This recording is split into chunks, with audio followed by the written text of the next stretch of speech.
نحمده ونصلي على رسوله الكريم. أما بعد فأعوذ بالله من الشيطان الرجيم. بسم الله الرحمن الرحيم.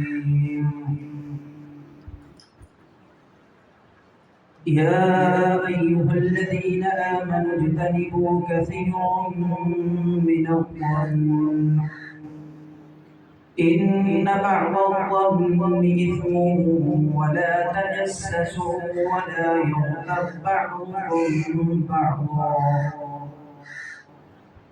أيحب أحدكم أن يأكل لحم أخيه ميتا فكرهتموه واتقوا الله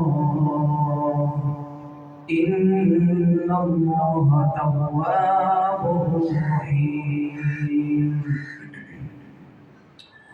اللهم صل على محمد وعلى آل محمد كما صليت على إبراهيم وعلى آل إبراهيم إنك حميد مجيد.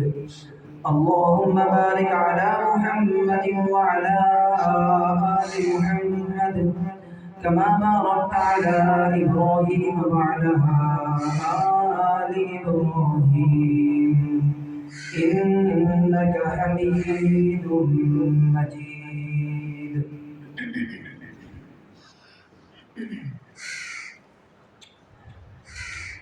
اللہ رب العزت نے مسلمانوں کے لیے جو بھی حکم اتارا اس حکم کے اندر اعتدال رکھا، توازن رکھا،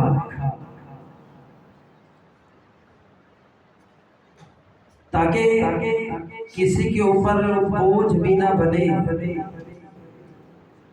اور کوئی اس کو ہلکا بھی نہ لے۔ پورا دین اسلام شریعت محمد رسول اللہ صلی اللہ تعالی علیہ وسلم کو اعتدال کے اندر رکھا۔ اس مقام پر سورۃ الحجرات کے اندر اللہ رب العزت نے معاشرتی زندگی کو سنبھالنے کے لیے اور کافی ساری بیماریوں سے بچانے کے لیے 3 علاج ذکر کیے ہیں کہ معاشرہ یہ بنتا ہے انسانوں سے۔ انسان اکٹھے ہو جائے، کچھ چیزیں جو مشترکہ ہوتی ہیں انسان کے اندر، اگر وہ مشترکہ چیز کو اپنا لیں تو اس کا معاشرہ، اس جگہ کا، وہ کبھی بکھر نہیں سکتا۔ اس لیے بکھرے ہوئے معاشرے کو جوڑنے کے لیے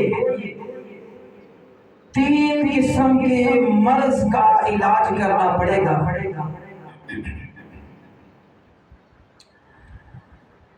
پہلے نمبر کے اوپر فرمایا کہ یا ایھا الذین آمنوا، اے ایمان والو، اجتنبوا، بچ جاؤ، اجتنبوا، دور ہو جاؤ، اجتنبوا، مرض کو اپنے آپ سے، اپنے معاشرے سے، اپنے اندر سے مرض کو دور کر دو۔ کون سی مرض ہے؟ ان کثیرا من الظن، آمنوا اجتنبوا کثیرا من الظن، کہ بہت زیادہ بدگمانیوں کے اندر چلا جانا، یہ ایک ایسی مرض ہے جس سے انسان کا معاشرہ بکھر جاتا ہے۔ ہو گیا کیا؟ بہت سارے گمان سے بچ جاؤ۔ ان کثیرا من یا ایھا الذین آمنوا اجتنبوا کثیرا من الظن ان بعض الظن اثم، کہ بعض گمانیاں، بعض بدگمانیاں، ان کثیرا من الظن ان بعض الظن اثم، بعض بدگمانیاں وہ گناہ بن جاتی ہیں۔ گناہ ہوتا ہے بعض بدگمانیوں سے، جس طرح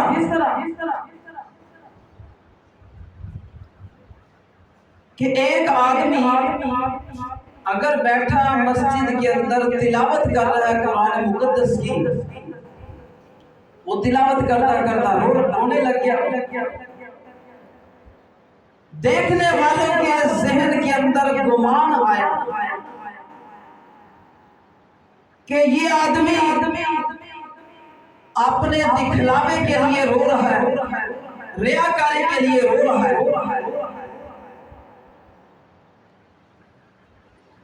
جبکہ اس جگہ پر کوئی علامت نہیں پائی جاتی کہ جس وجہ سے آپ سوء ظن کریں،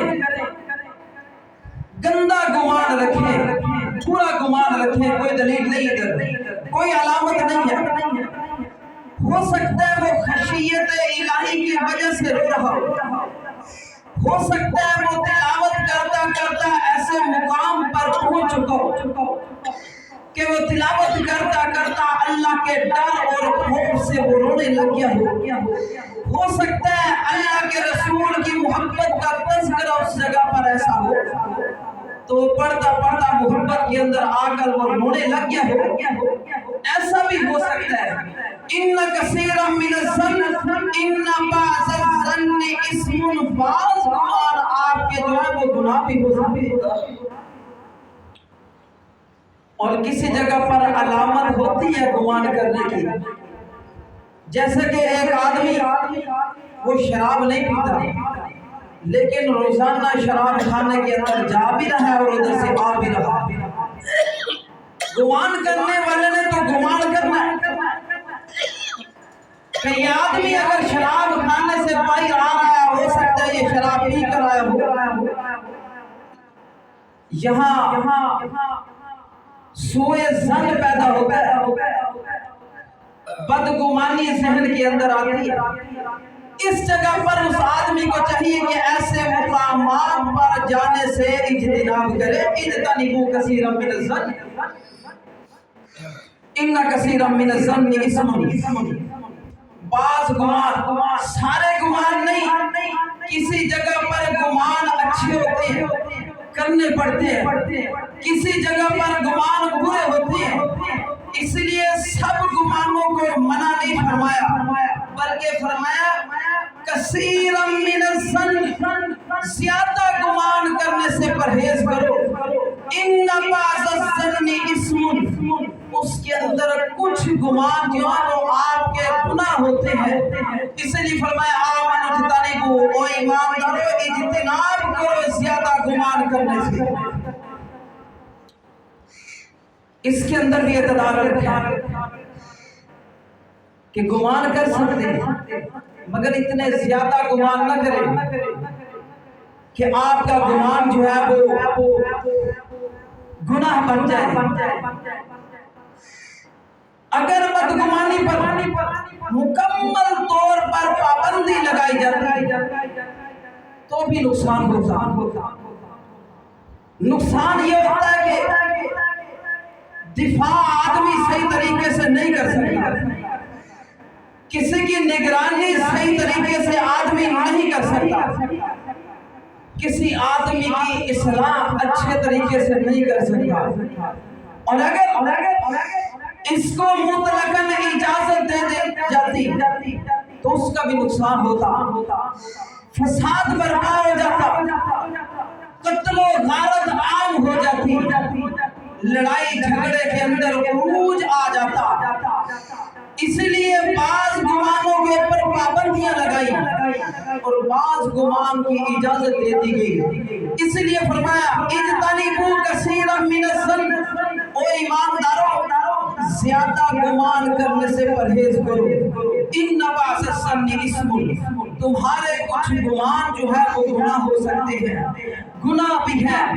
ان بعض الظن اسم، دوسرے نمبر پر فرمایا ولا تجسسوا، جاسوسی مت کرے، لا تجسسوا، کسی کے پیچھے پڑ جانا، اس کے عیب تلاش کرنا، لا تجسسوا، جاسوسی مت کرے۔ اللہ کے رسول صلی اللہ تعالی علیہ وسلم نے فرمایا کہ زیادہ گمان مت کرنا، زیادہ گمان، بدگمانی زیادہ مت کرنا۔ ایاکم والظن فإن الظن اکذب الحدیث، بعض گمان جو ہے، زیادہ تر جو گمان ہے وہ جھوٹی باتوں پر مبنی ہوتے ہیں۔ پھر فرمایا لا تحسسوا، عیب تلاش نہ کرنا، ولا تجسسوا، جاسوسی مت کرنا، ولا تحاسدوا، حسد مت کرنا، اور فرمایا ولا تباغضوا، کسی کے بارے کے اندر بغض مت رکھنا اپنے دل کے اندر۔ یہ دل کے اندر بغض رکھنا، دل کے اندر جاسوسی رکھنا، اپنے عمل کے اندر جاسوسی رکھنا، یہ انسان کو اس کے نیک جو اعمال ہوتی ہے اس کو ختم کرنا شروع کر دیتی ہے۔ جو جاسوسی ہوتی ہے یہ نیک اعمال کی تباہی کرتی ہے۔ بدگمانی جو ہوتی ہے یہ ایک نہیں، یہ بہت سارے گناہوں کو جنم دے کر جاتی ہے۔ اگر کسی نے بدگمانی کرنی ہو تو اس سے پہلے اس کو کسی کا عیب تلاش کرنا پڑے گا، یہ بھی ایک گناہ ہے۔ بدگمانی الگ گناہ ہے، عیب تلاش کرنے کے لیے جاسوسی کرنی پڑے گی، یہ بھی ایک گناہ ہے۔ اور جاسوسی کرنے کے لیے غیبت کرنی پڑے گی، یہ بھی گناہ ہے۔ اور تہمت لگے گی، پھر جا کر بہتان لگے گا۔ یہ بدگمانی کے نیچے یہ سب گناہ کرنے پڑیں گے۔ اتنے گناہوں کو یہ بدگمانی جنم دیتی ہے۔ اسی لیے فرمایا آمنوا اجتنبوا کثیرا من الظن ان بعض الظن اسم، کہ او ایماندارو زیادہ بدگمانی سے بچ جاؤ، بدگمانی سے بچ جاؤ۔ بدگمانی آپ کی گناہ بھی ہو سکتی ہے۔ ولا تجسسوا، اور جاسوسی بھی نہ کرنا، ولا تجسسوا، جاسوسی مت کرنا۔ کسی جگہ کے اوپر جاسوسی کرنا واجب ہو جاتی ہے، جیسا کہ والدین جاسوسی رکھتے ہیں اپنی اولاد کے اوپر کہ اس کی صحبت بری تو نہیں، اس کے ساتھ چلنے والے برے تو نہیں، یہ جا رہا ہے کس جگہ پر جا رہا ہے، کیا یہ کیا کام کر کے آ رہا ہے، باہر اس کی بعد میں شکایتیں تو نہیں آئے گی، اس کا معاشرہ خراب تو نہیں ہوگا، اس کا مستقبل آنے والا خراب تو نہیں ہوگا۔ سردار جو ہوگا وہ اپنی رعیت کی جاسوسی رکھے گا۔ جس طریقے سے فوج پاکستان نے اپنی انٹیلیجنس ایجنسی تیار کی، وہ بھی تلاش کرتی ہے کہ اقوام ہماری عوام اور ہمارے ملک کے خلاف جو سازش ہو رہی ہے اس سازش کا خاتمہ کرنے کے لیے انہوں نے یہ جاسوس رکھے ہوئے اور جاسوسی کرتے ہیں تاکہ نقصان نہ پہنچے۔ کسی کی مالی اور جانی نقصان کو بچانے کے لیے جاسوسی کی جا سکتی ہے، ہاں البتہ اس کو نقصان پہنچانے کے لیے، اس کو اذیت پہنچانے کے لیے، اس کی عزت کو گرانے کے لیے، اس کی عزت کو مٹی کے اندر ملانے کے لیے، اس کی عزت کو پامال کرنے کے لیے، اس کی عزت کو اچھالنے کے لیے، اس کو بے عزت کرنے کے لیے، کسی کی عزت کو بے عزت کرنے کے لیے فرمایا ولا تجسسوا، جاسوسی مت کرنا، ولا تجسسوا، ورنہ آپ کا معاشرہ خراب ہو جائے گا۔